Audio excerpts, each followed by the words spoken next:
It's December, kiddies, my favourite time of the year. That magical season where you can quite openly get shit-faced in public before it's even lunchtime and nobody judges you because, let's face it, everyone in town is half cut. And of course that also means it's awards season when us YouTube cockends get all self-important and declare what we reckon is the best tech of the year. And this year every winner will receive their very own special Techspert trophy, the Well Done Wanksock. It's positively oozing with prestige, among other things. Oi, Baldy! What are you doing with my cousin Jismina? Why, nothing at all, my good chum. Now why don't you run along and watch your programmes? I hear the History Channel has done yet another cracking special all about Hitler's self-abuse habits. Ah, f***ing get in! Right, well, anyway, let's not funny about. Here's my pick of the very best smartphones of 2023 in case anyone actually gives a flying toss. Techspert Weekly! So let's kick off with the best compact smartphone of 2023, and this awards category gets easier to judge every year because there's pretty much all mini mobiles left. And this year's pick is the Asus Zenfone 10. Never have I been so happy to have something so dinky stashed in my pants. The Zenfone 10 can be summed up in a single word: goosh. And yeah, Asus did actually quote me on that. This 5.9-incher is a proper stunner and it's packed to the tits with premium tech. We're talking a gorgeous Samsung AMOLED screen, Snapdragon 8 Gen 2 smarts, wireless charging, all kinds of cracking stuff. Battery life is surprisingly good for something so dinky, and the only bit that isn't as impressive as similarly priced rivals is that camera setup, which to be fair is still perfectly decent. And I also still get more than just a semi over Samsung's Galaxy S23, which is a smidge bigger but still about as compact as it gets in 2023. Finally, Samsung did us Brits a favour and scrapped its Exynos chipset, replacing it with the same Snapdragon 8 Gen 2 that powers that Zenfone. And the result is like exchanging your Ford Fiesta for a bloody Porsche. You got upgraded performance versus the old S22, you got longer battery life. Yeah, it's a solid all-rounder. So a massive well done to Asus, your Wanksock is on its way. At least it will be once I actually bother to go down the f***ing post office. I'm assuming if I just write Asus on the envelope it'll get you eventually, right? Now the next award is for the best WTF phone of 2023. Something that's a little bit strange, a little bit different. We're not necessarily in a bad way. We're looking for like the whacking phoenix of the smartphone world. Now the Book's Palmer was a serious contender this year, as this eclectic wee bugger sports an actual e-ink display just like a Kindle. However, I can't really give the award to the Palmer as it isn't actually a phone. It looks like a phone and it kinda acts like a phone, but there's no actual SIM card slot, so that kind of f***s that one right up the And so our winner is the TCL Nextpaper 40, which actually is a phone. While that LCD panel isn't a proper e-ink screen like the Palmer's, it does kind of act like an e-ink panel with a reflection kill and finish and various display settings for an easy on the eye experience. Now the TCL 40 Nextpaper is undeniably a flawed smartphone, but it is also as cheap as soggy old chips, and you've got to admire TCL for at least trying to do something a bit different, especially this year where most smartphones kind of played it a bit safe and as a result were boring as f***. Now the next category is the best foldable phone of 2023, and this was actually a surprisingly easy category to judge despite the fact we've had a lot of bendy blowers in 23. This time the Wanksocky plaudits go to the OnePlus Open, which somewhat remarkably was the manufacturer's very first foldable, although admittedly they crib substantially from their besties Oppo, who are getting pretty bloody good at this flexible phone malarkey. That hardware is frankly ridiculous, and the software is a step beyond all of its rivals, with some clever bollocks multitasking that allows you to shunt apps partially off screen while you're focusing on something else. Overall, it's just bloody marvellous. Your juicy foot apparel is on its way, chums. No, at least hypothetically it is. I mean, I'll be honest, I don't know if I'm ever going to get around to posting these things. I mean, for a start, what do I even say when the post office person asks me what is inside the package? Why, it's a dozen jizzy socks, obviously. What's the value? Well, you tell me. Priceless. And sticking with bendy blowers for now, the next award is for the best flip phone of the year. Dinky, pocket-sized, flexible mofos that you can basically stash wherever you bloody well please.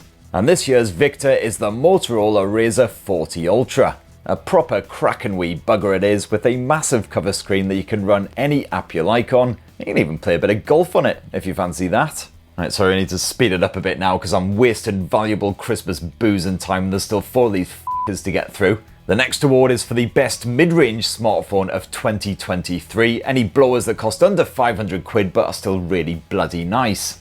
And this year I really liked Motorola's Edge 40 Neo with its spangly la-di-da Pantone designs, got a fancy fake leather arse and gorgeous 144Hz POLED display. The performance is limited, so the likes of Genshin Impact do have to be played on lower graphic settings, while that camera tech isn't quite as good as the winner of this round, but the Edge 40 Neo is still a bit lush. I've also got big love for Xiaomi's Redmi Note 12 Pro Plus, as the 13 series isn't officially global just yet. But this year the award goes to Google's Pixel 7a, which is basically just a plasticky version of the previous year's Pixel 7 flagship, but for not as much cash. And the Tensor 2 chipset does mean the phone can be a bit of a ball warmer, which to be fair is actually pretty bloody nice in wintertime anyway. But the Pixel 7a can still play Genshin no worries, while those Pixel exclusive features are proper banging.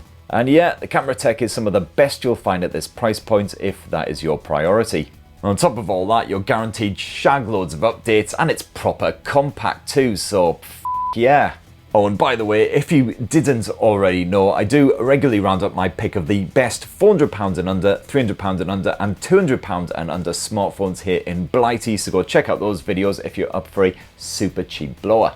Now the next award is a big one, the best camera phone of 2023, and lots of special mentions here because there were some really good ones. The likes of the OnePlus Open, which sports some incredible optics, especially for a foldable phone. And of course that Pixel 8 Pro with its highly addictive editing tools, and that should be due an upgrade soon to improve the likes of the night videography. However, hands down my winner in 2023 is that Huawei P60 Pro.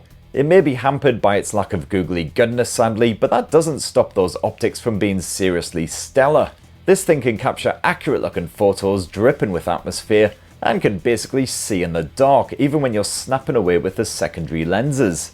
You can even manually tweak the aperture of that primary shooter to get some stunning natural looking bokeh action. This llamery gauty thing certainly approves. And so we trundle our way onto the penultimate prize in this year's Best Phones of 2023 awards, and this one is for the best flagship smartphone that doesn't cost the best part of a f***ing grand.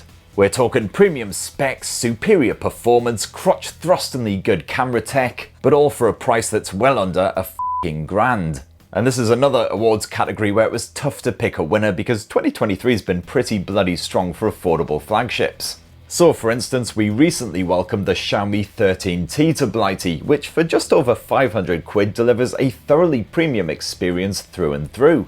The supremely bright 144Hz AMOLED screen sure is purdy, while the main Leica camera captures gorgeous stills.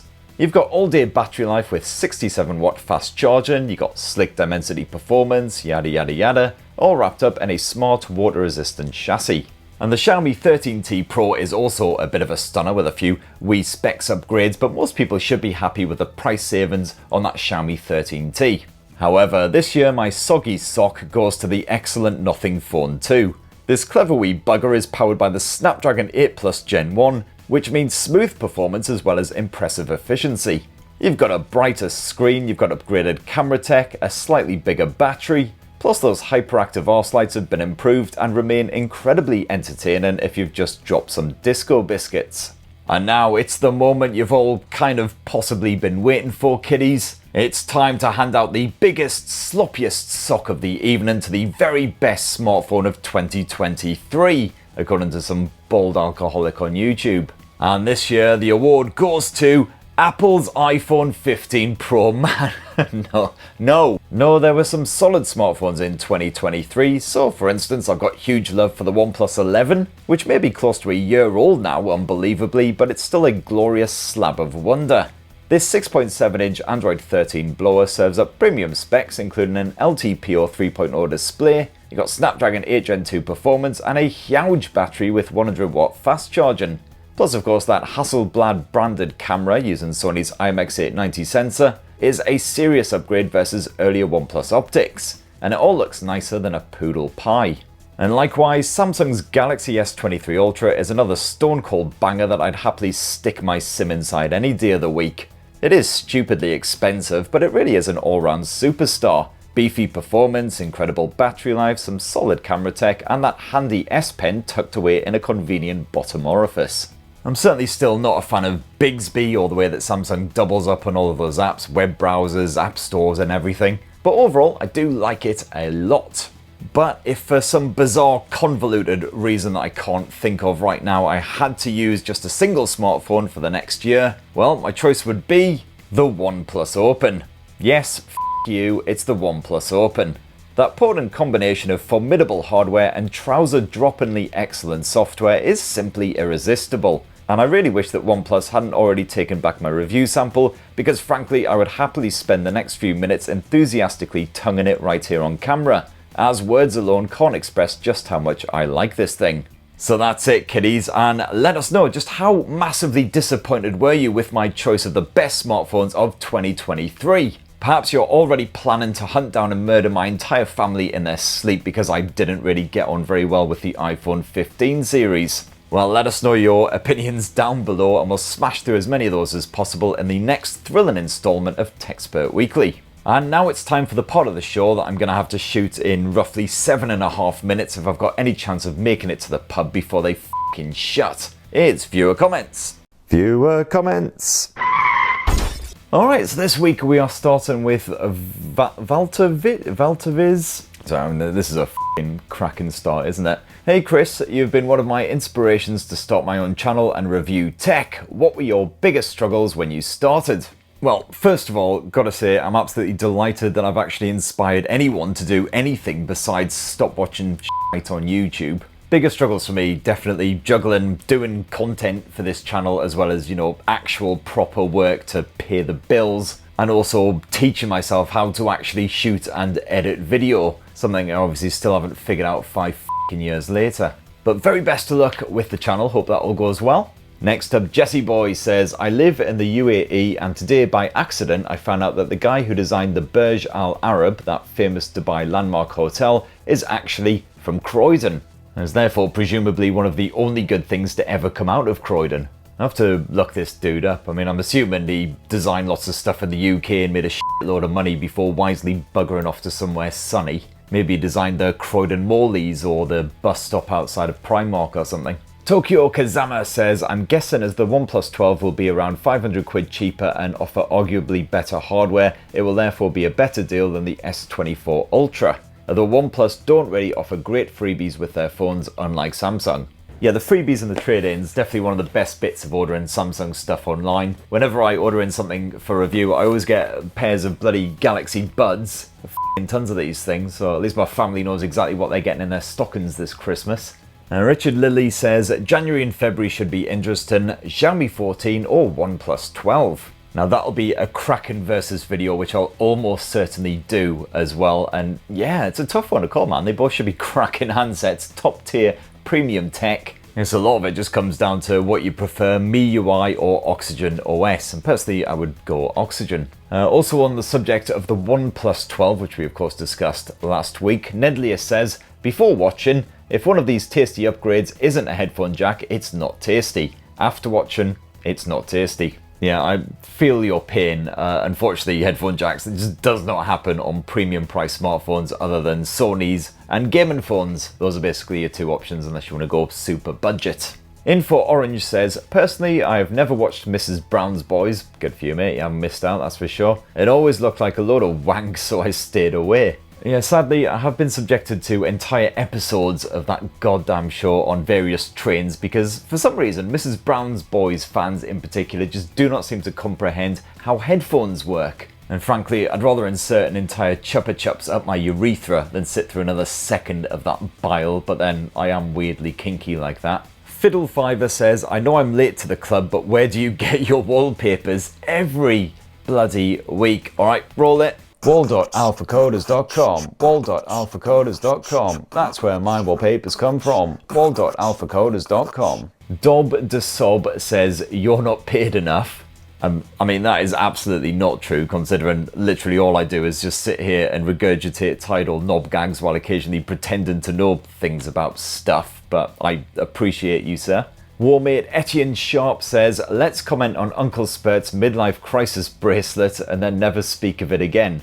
Yeah, no, that's that was actually a very kind gift from my daughter, who recently got herself a bracelet making kit.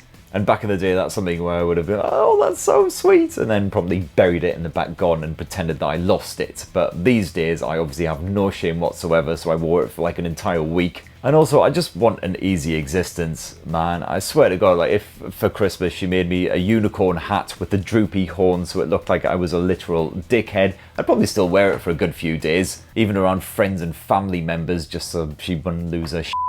The Schofield says, what does TSW mean? Oh, it just means Techspert Weekly, or Talky Spank Weasel, if you prefer. It means whatever you want it to mean.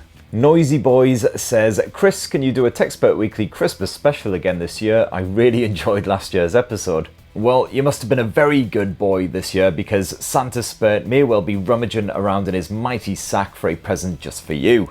Wink. Jed Bullet says, Uncle Spurt, you seemed a little low today. Dr. Jed prescribes 5 or 6 Captain Morgan rum and cokes, followed by a double N double S Hennessy cognac. Oh God, Hennessy. That just makes the bile rise into my mouth just even thinking about that stuff, to be honest. I had it once at a free bar, purely out of curiosity, because obviously you hear all the rappers banging on about it, at least you did back in the day, and never again. I mean, surely rappers don't even drink that stuff anymore, or if they do, they probably can't even talk anymore, let alone rap. Others Sing Pure says, I love Odie, Garfield is my favourite comic strip, and Hagar, Archie and Beetle Bailey are up there too. I get the feeling you're a similar age to myself, because yeah, I mean a lot of those I used to read back in the day, absolute bangers, loved me a bit of Hagar. And Beetle Bailey, he was like the army guy who was constantly f***ing up, right? I've got sort of vague recollections. My absolute favourite was always Calvin and Hobbes though, Bill Watterson's the absolute dude. Next up, Amin Khan says, better to make your videos shorter.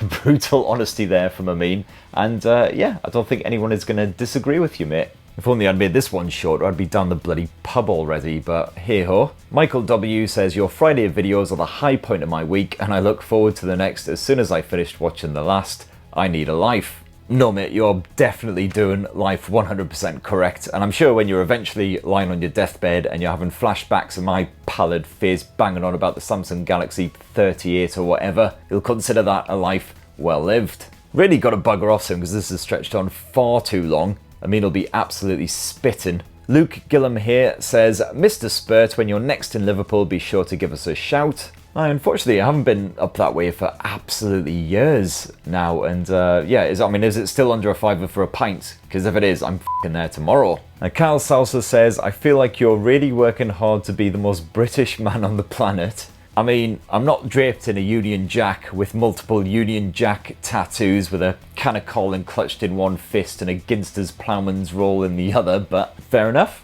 And last up for this week, Mark Porter says, hi Chris, can I have a job working for you?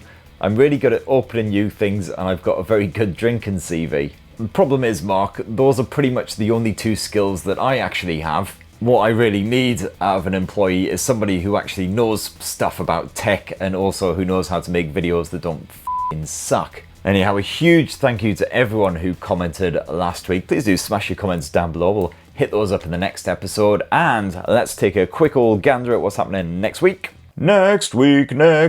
What the f*** is next week? Next week, the launches are still rolling in despite the fact we're almost at the very arse end of 2023, but it's a Huawei launch midweek in Dubai. And yes, I could have been, this time next week, floating in an infinity pool, terrifying everyone with my anemic torso. However, I can't actually attend because it's my daughter's school nativity. So, you know, infinity pool, 30 kids screeching about angels and goats and shit. But anyway, you can still expect some video shenanigans on all of that next week. A couple of other bits that I've had on the back burner for a while. And sadly, no Techspert Weekly this time next week. I'm taking a wee break from that. But the week after it is the big old Christmas Techspert Weekly special. And special it will certainly be. Backed by popular demand. That popular demand being one person, which to be fair is one more than usual. Anyway, I really need to bugger off. But thank you so much for watching to the arse end of this long show. Especially if you just came here for the shitty phone awards bit. Please do poke subscribe, ding that notifications bell if you haven't already, and have yourselves a bloody wonderful weekend. Cheers everyone, love you!